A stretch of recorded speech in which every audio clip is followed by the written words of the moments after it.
Okay, so here I'm establishing the Greek return that the cornice molding will die into, and I've drawn the lines here and here which establish that extent. This will tell me by laying out how far back I want this to come. And here's the considerations that one has to think about. This being extended too long, I think, doesn't look proportionate, although there are reasons for extending that, which I'll get into in a minute. But generally, this is why I've established this. Now, the Greek return in of itself is to solve the raking problem of a crown molding.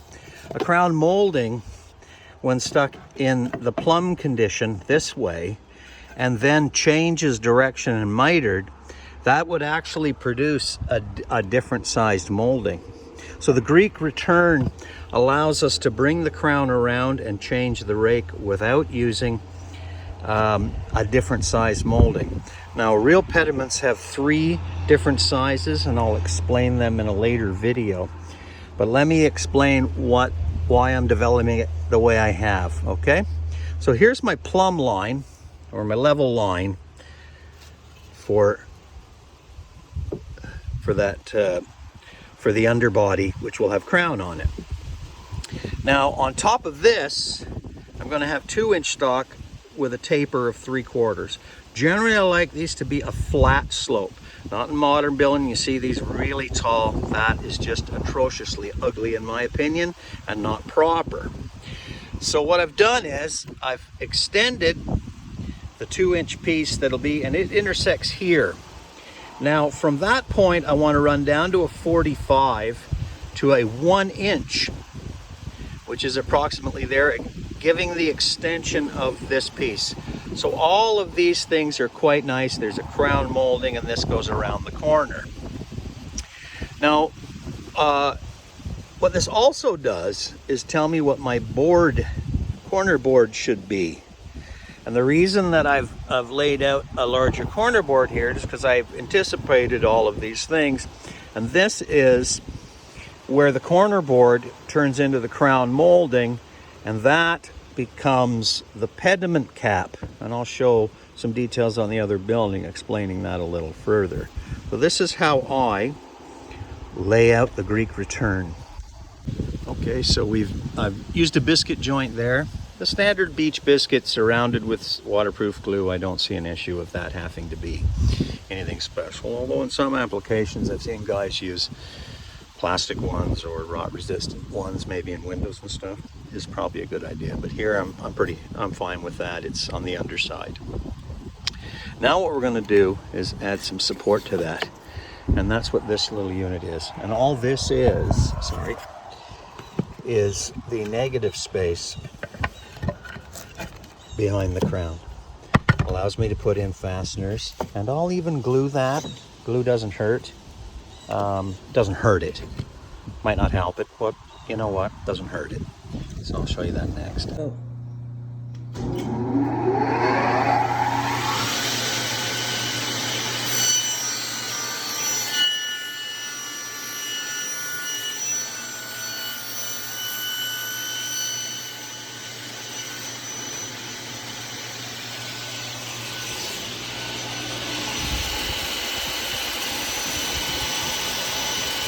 Isn't that an easy way to cut really sharp angles? Almost made it. Rain came. I just needed to put sheathing on. But that's the way the world rolls, you see. Sometimes you can roll the dice and come up craps. But there's as far as I got, which means I've got the trim boards on enough to at least get sheathing down. It might clear up, but we're supposed to get a few days of rain, and no use me putting the sheathing up in the rain, as it'll just soak and the ice shield won't stick to it as well. So rain's a day of rest, I guess. We got a couple days of heavy rain. Hopefully, well, the other part's pretty decent. We'll see how well she holds up. Thanks for watching, guys. Okay, the roof is dry. Hippity, hippity, hey.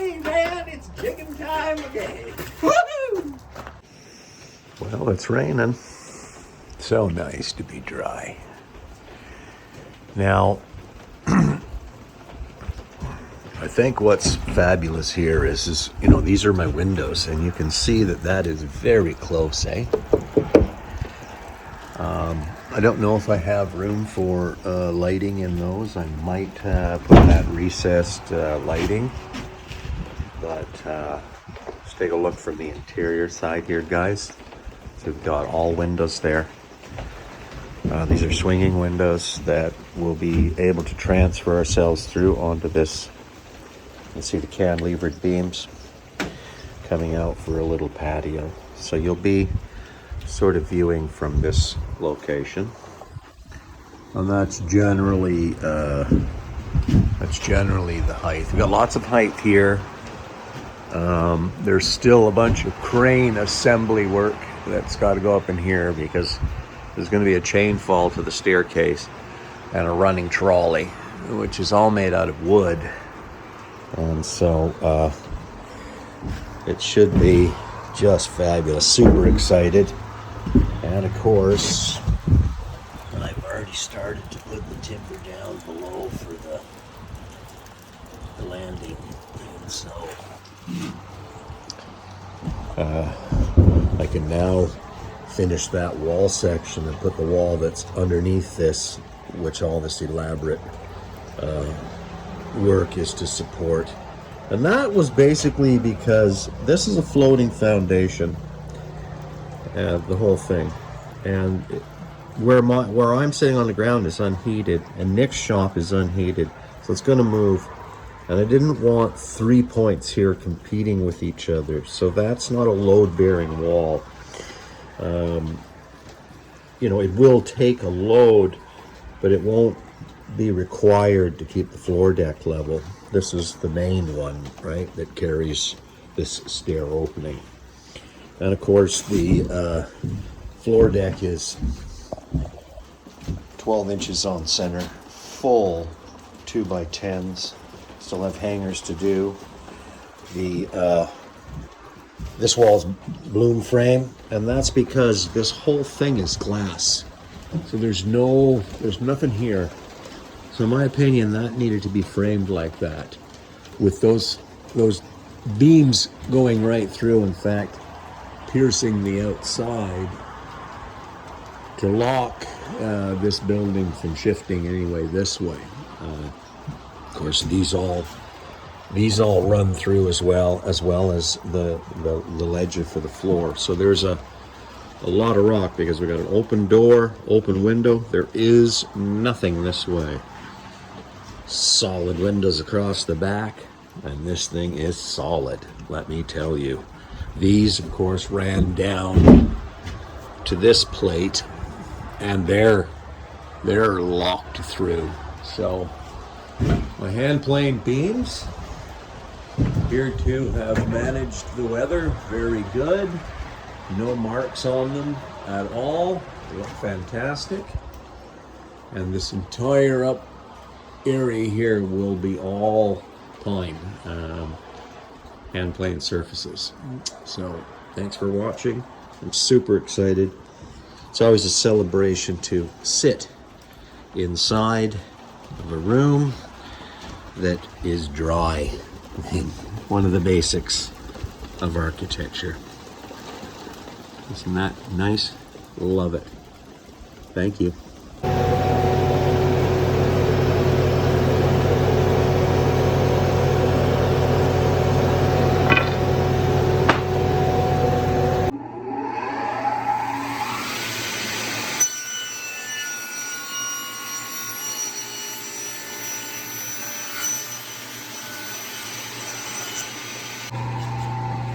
The PK, well, it probably would if I put the 18-inch blade. There's only a 16-inch blade in there, cut all the way through. So that's not a big deal. So we're just going to finish the waist here, which isn't really that much work. Okay, and it also gives me an opportunity to use one of my hand plane paints that I made when I was younger. This is apple hawthorn paint. And we'll just get maybe a little heavier. And we'll just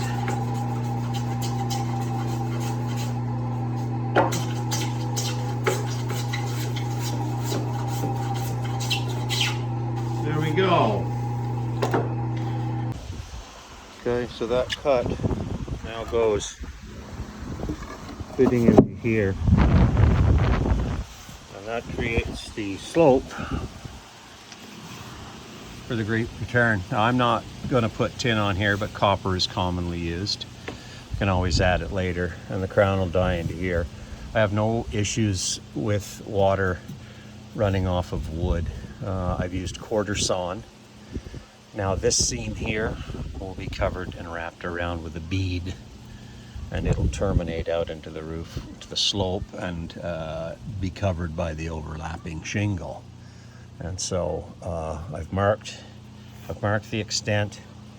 We're going to do a 45-degree angle from this point, and that is the finished Greek Return.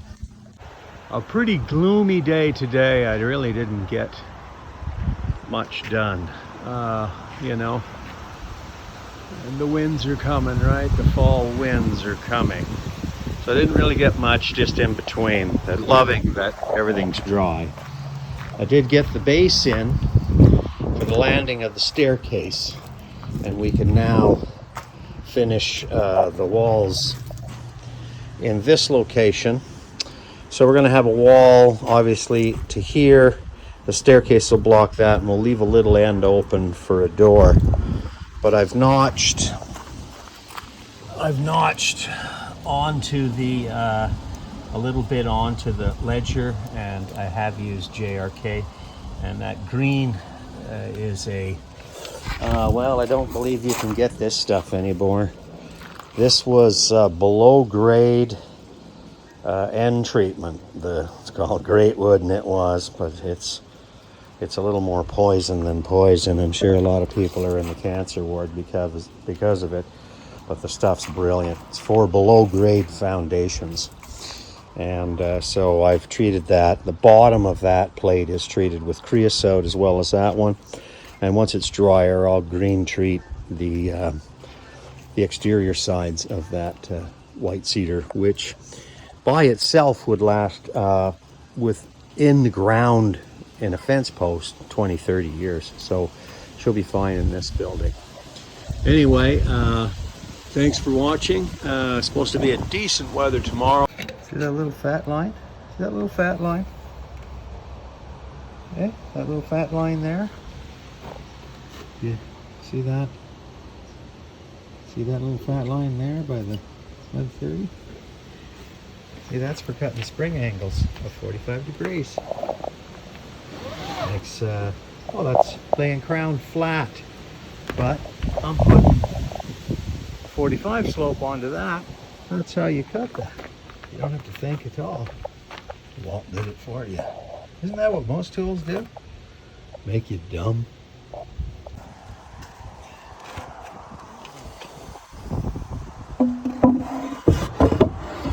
Sorry, trying to do it one-handed.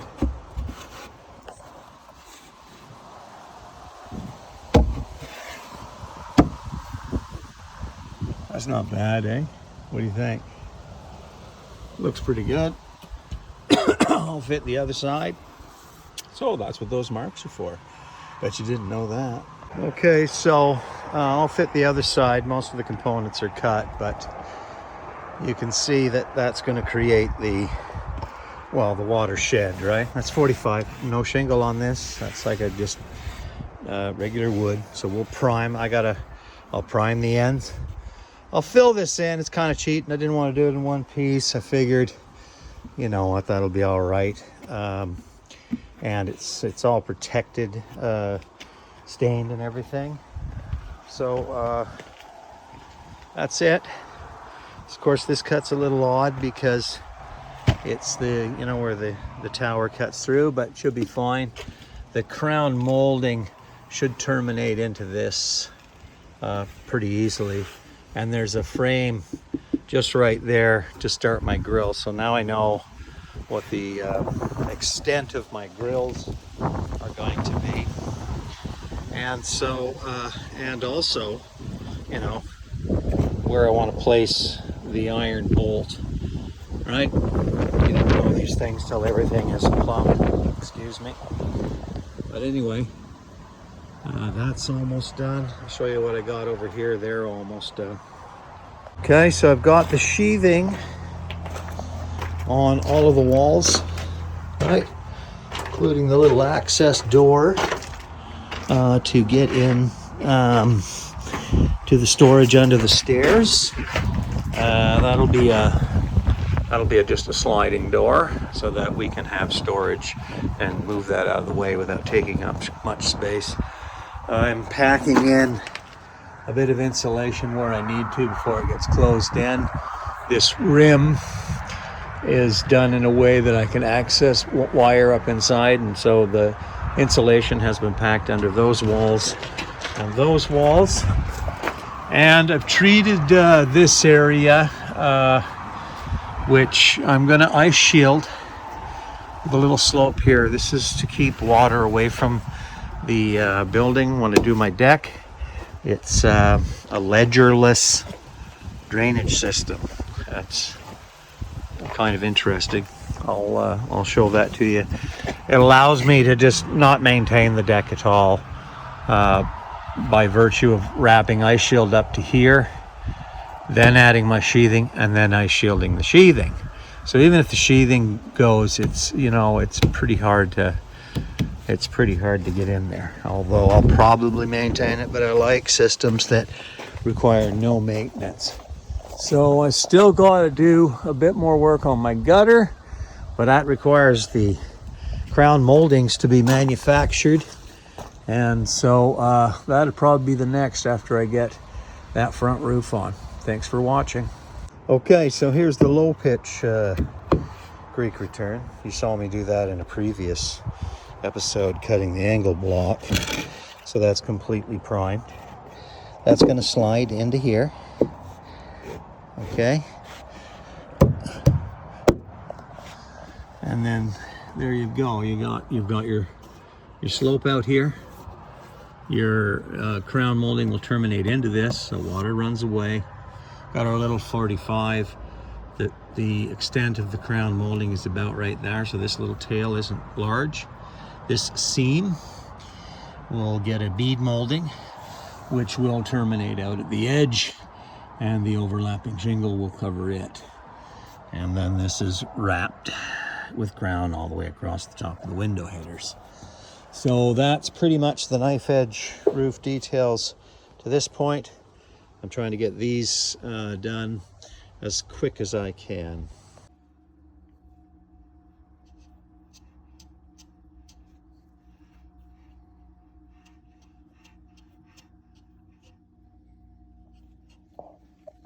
What you doing there, Jack? Oh, running these boards from some knives I ground, and got it set up here right now. You know, we always back away when we start up the old Robinson. Oh yes.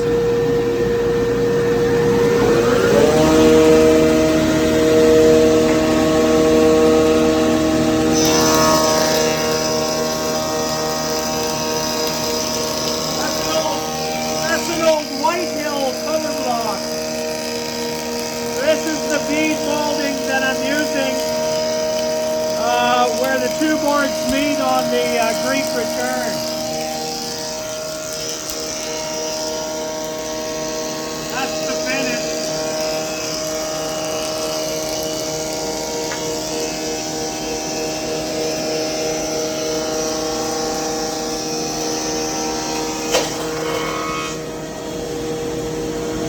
Want to come up with something where I don't get so much snipe at the end. Thanks for watching.